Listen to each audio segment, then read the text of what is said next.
He had everything: money, power, a future already written, but in the midst of all this luxury he felt empty until he met her. A woman who was not part of his world, a woman who wanted nothing from him, apart from what he never knew how to offer: true love. But fate doesn't accept change so easily. Between a forbidden kiss and an impossible choice, John is faced with the most difficult decision of his life. Is love worth more than a fortune? And if it is he prepared to lose everything to find out? The mansion was immense, full of silent corridors and furniture as expensive as it was cold. For John, none of it had any real meaning. Luxury had always been present in his life, but lately it felt like a burden. Everything was predictable, rehearsed, with no room for surprises. That afternoon, wandering aimlessly around the house, his footsteps led him to the library.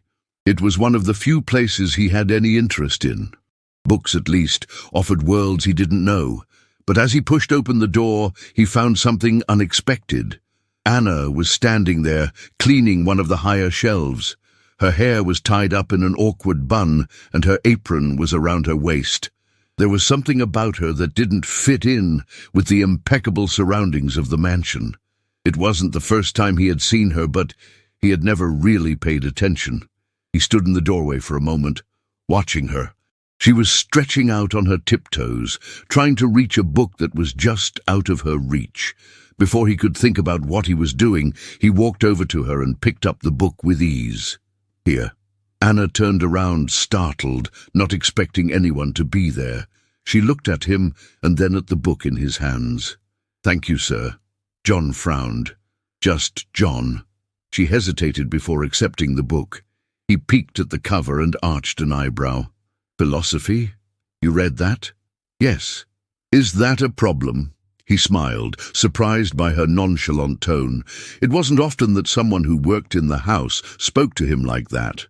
"Not at all. I just didn't expect it." Anna shrugged. "A lot of things happen that you don't expect." John crossed his arms, puzzled. "Do you really like this kind of reading?" "Yes. I think the right ideas can change the way we see the world." He let out a low laugh. "I'd say that reality doesn't change that much, no matter what you read. Maybe not for those who have everything from the start." The answer caught him off guard. For the first time in a long time, someone was challenging him. Without hesitation, Anna continued cleaning, as if the conversation had been an irrelevant detail of her day. John, on the other hand, stood there, feeling a strange interest growing inside him. He'd always had everything at his fingertips, but he'd never met anyone who didn't try to impress him. "What's your name?" he asked after a silence. She looked up at him for a moment, as if assessing whether or not to answer. "Anna." He repeated the name mentally. "If you like this book so much, you should tell me why." Anna looked at him for a moment before letting out a sigh. "Right, but only if you really want to hear it." He smiled, pulling up a chair. "I've got time." Anna didn't back down, nor did she try to apologize. Instead, she sat down too, the book open between her fingers. As she spoke, John realized that there was something about her that made him want to hear more. He had met many people, but none like Anna. And without realizing it, there, in that forgotten library of the mansion, an unexpected interest was beginning to be born. John couldn't get Anna out of his mind for the next few days. Something about her intrigued him in a way he couldn't explain. She was different from everyone he lived with. She didn't care about impressing him. She didn't try to win his attention. And for that very reason, he began to seek her out. At first, they were chance encounters that he pretended not to plan. He would pass through the corridors at times when he knew she would be around. He would stop by the library when he knew she would be cleaning the shelves. He would ask random questions just to start a conversation. Anna, for her part, seemed hesitant. She didn't avoid him, but she didn't encourage him either. She answered his questions, but never asked anything back.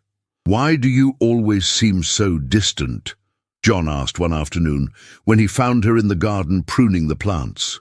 "I'm not distant," she replied, without looking away from what she was doing. Then why don't you ever ask me questions? Anna finally looked up at him. Because I know the answer to all of them. He arched an eyebrow. Do you? Yes. I know that you were born into this world. I know that you've never had to worry about anything. I know that for you, everything is within reach. There was a hint of irony in his voice, but also something deeper. And what else do you think you know about me? Anna hesitated for a moment before answering. I know you've never had to prove anything to anyone. John didn't know what to say. For the first time, someone was talking to him in a way that made him think about things he had never considered. That night, a thunderstorm descended on the mansion. Lightning streaked the sky and thunder rattled the windows. The power suddenly went out, leaving the house plunged into darkness. John went downstairs to the kitchen, guided by the dim light of the candles that had been lit by the staff. That's when he saw her. Anna was sitting by the worktop, holding a cup in her hands. I thought you'd be asleep by now, he said, moving closer.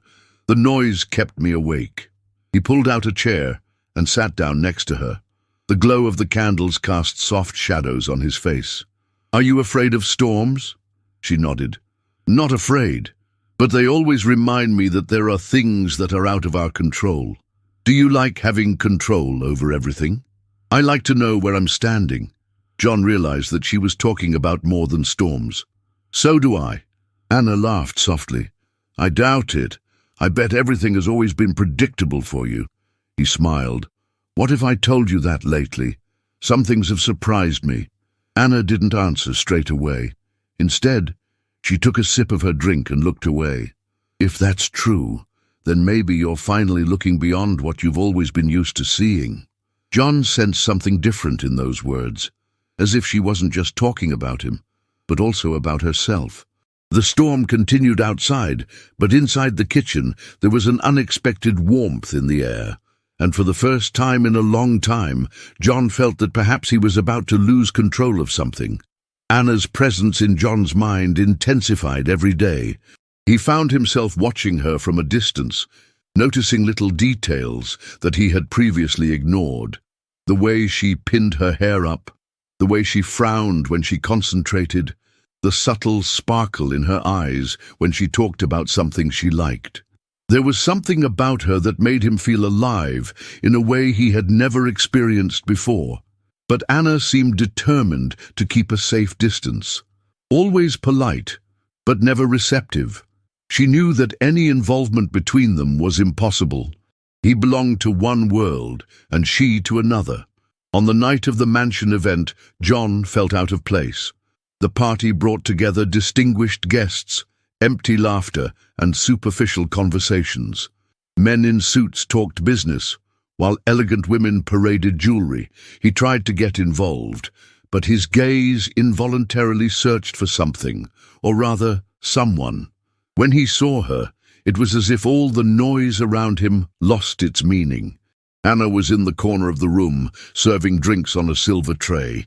She avoided facing him, keeping her professional posture. But John couldn't look away. Without thinking, he left the party behind and walked outside, towards the garden, lit by small lanterns. He needed some air. He needed to escape from that suffocating bubble. That's when he heard soft footsteps behind him. You shouldn't be here. Anna's voice was low but firm. John turned slowly, meeting her gaze. Why not? She sighed, gripping the tray tightly. Because someone might see. He took a step forward. And what would happen if they did? She hesitated, but then whispered, I'd lose everything. John felt a tightness in his chest. It wasn't fair. Why did it have to be so complicated? What if I said I was risking something too? Anna laughed humorlessly. You have everything. I don't have you. The words came out before he could stop them. Anna's eyes widened in surprise. John moved even closer, reducing the distance between them. I know you feel the same way. She looked away, fighting the truth. It can't happen. It's already happening. The silence between them was filled by the soft evening breeze. John raised a hesitant hand, brushing his fingers across her skin. Anna closed her eyes for a second, as if she wanted to commit that touch to memory. And then, without thinking, he kissed her. It was an urgent kiss, full of everything they had both been repressing. For an instant the world ceased to exist. There were no rules, differences, or consequences, just the two of them. But as quickly as it happened, Anna pulled away. "That was a mistake," she whispered, panting. "Didn't you feel it?" She bit her lip, as if she was fighting something inside her. "It doesn't matter what I felt. If anyone finds out, I'll be ruined." And before John could say anything else, she walked away, disappearing through the side door of the mansion. John stood there alone, with the taste of the kiss still on his lips, and he knew in that instant that nothing would ever be the same again. Anna tried to avoid John for the next few days. She kept herself busy, averting her eyes whenever he was around, carrying out her duties with the precision of someone trying to forget. But the truth was that she couldn't. The kiss still burned in her mind, and the sensation of his lips on hers haunted her. John, for his part, didn't give up. He knew that Anna felt the same way, that her withdrawal was a desperate attempt to protect herself, and that only made him want to find her all the more. That afternoon, while the mansion staff were doing their chores, John found her in the guest room corridor. "Can we talk?" Anna froze for a moment, but then took a deep breath and kept walking. "There's nothing to talk about." He held her arm gently, stopping her from going any further. "Don't lie to me." She stared at him, her eyes full of conflict. "What happened was a mistake." "You don't believe that?" Anna swallowed. She knew he was right, but she couldn't allow herself to fall for that illusion.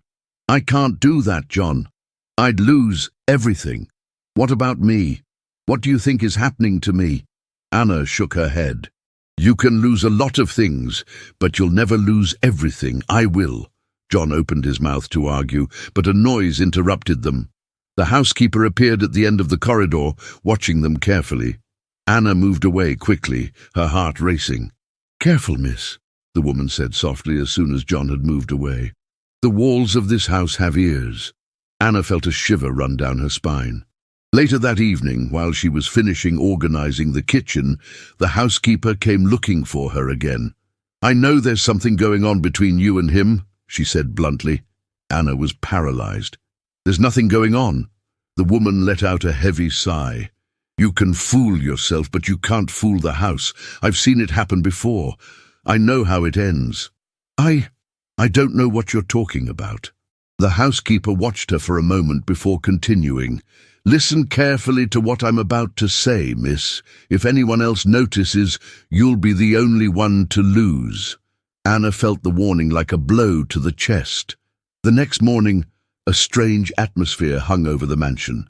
John noticed discreet glances from some of the servants, as if they knew something. This bothered him, but what really worried him was the look on his father's face during breakfast. "Something's different about you," said the man, as he took a sip of coffee. John kept his composure. "I don't know what you're talking about." His father leaned forward slightly. "I think you do." John's heart beat faster. He held his father's gaze, feeling that for the first time his secret was at risk. And then, in that instant, he knew that he could no longer hide what he felt. The silence in the dining room was oppressive.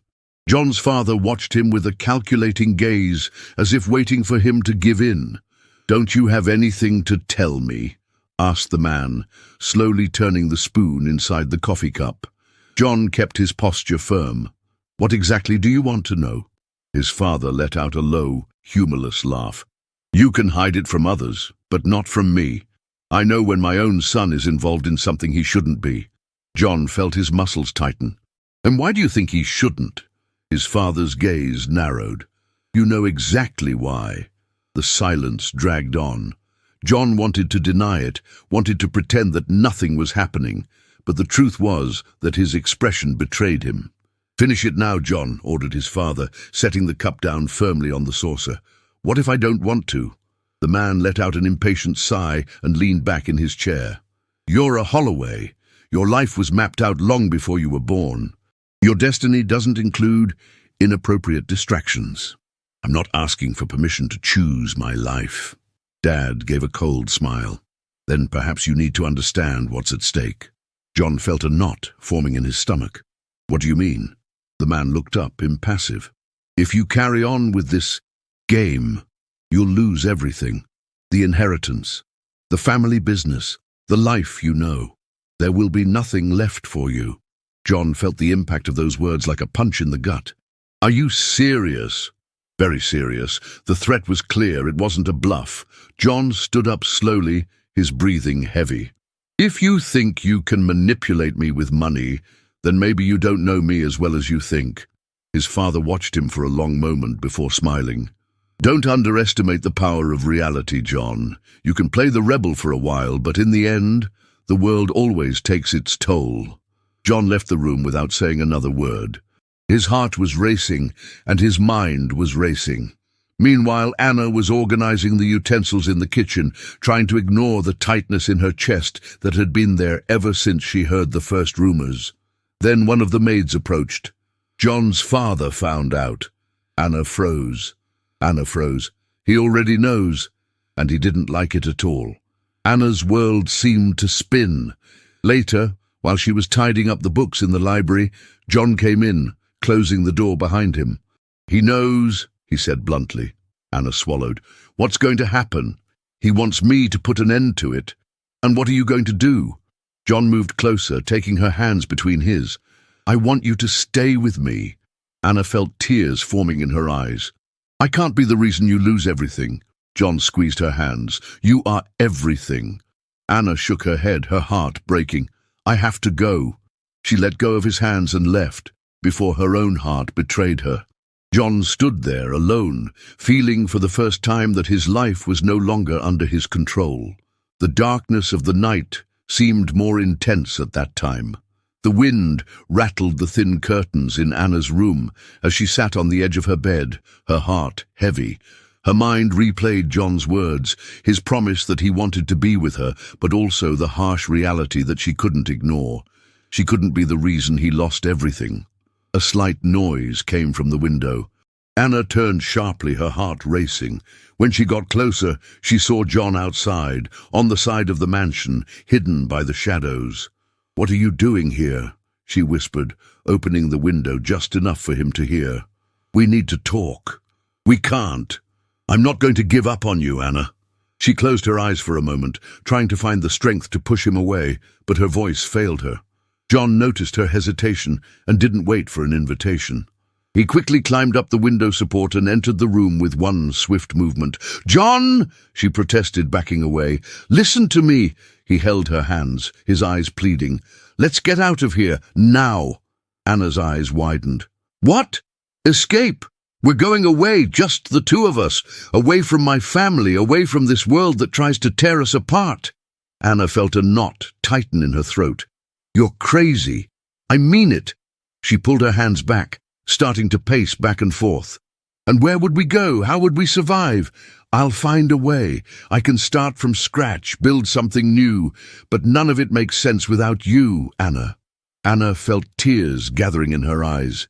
"You don't understand. Then explain it to me." She stared at him, the words stuck in her throat. "I couldn't live knowing that you'd lost everything because of me." John frowned. "And you think I can live without you? You'll have to learn." Silence fell between the two of them. John's chest rose and fell with heavy breathing. Anna wanted to run into his arms, wanted to believe that they could escape that cruel fate, but she knew that reality didn't work like that. She approached him slowly and touched his face. "You need to go. Now. Anna, if you really love me, leave." John closed his eyes, feeling the pain of that request like a blade through his chest. But he knew. She wouldn't change her mind. Slowly, he backed up to the window, keeping his gaze fixed on hers. "It doesn't end here," he promised. Anna didn't answer. She just watched as he disappeared into the darkness of the night. As soon as he was gone, the tears finally fell. She knew she had done the right thing, but then why did it hurt so much? The next morning dawned cold, filled with an eerie silence. John hadn't slept. He had been up all night, replaying the scene in his mind, Anna's gaze, her words stuck like blades in his chest. He went downstairs for breakfast and found his father already sitting at the table, leafing through a newspaper as if nothing had happened. But John knew it was a game. He pulled up a chair and sat down. No words were spoken for the first few minutes, just the sound of cutlery and the newspaper being folded. Then his father looked up and examined him carefully. "I imagine you've had a difficult night." John kept his expression firm. "You've made up your mind, haven't you?" His father put the newspaper down on the table. "Decisions need to be made by those who know what's best." "Best for whom?" "For you." John let out a low laugh, but there was no humor in it. "Do you really believe that you can control everything in my life?" His father leaned forward, his eyes as cold as ever. "What I believe is irrelevant. What matters is that without that name, you have nothing." John felt anger rising in his chest. "What if I don't want that name?" A heavy silence filled the room. His father watched John for a long moment before letting out a slow sigh. "If you give up what you have, you'll be alone." John stood up, pushing his chair back. "So be it. Don't be impulsive." John laughed again, but this time there was a controlled fury behind his tone. "Impulsive? Spending my whole life being shaped for a future I didn't choose. That would be a mistake." His father crossed his arms, unperturbed. "You won't survive out there." John stared at him, his eyes firm. "You don't have to worry about me." Without waiting for anything else, he turned and left. Every step he took towards his room seemed more definitive. He took only a few things, just Vu.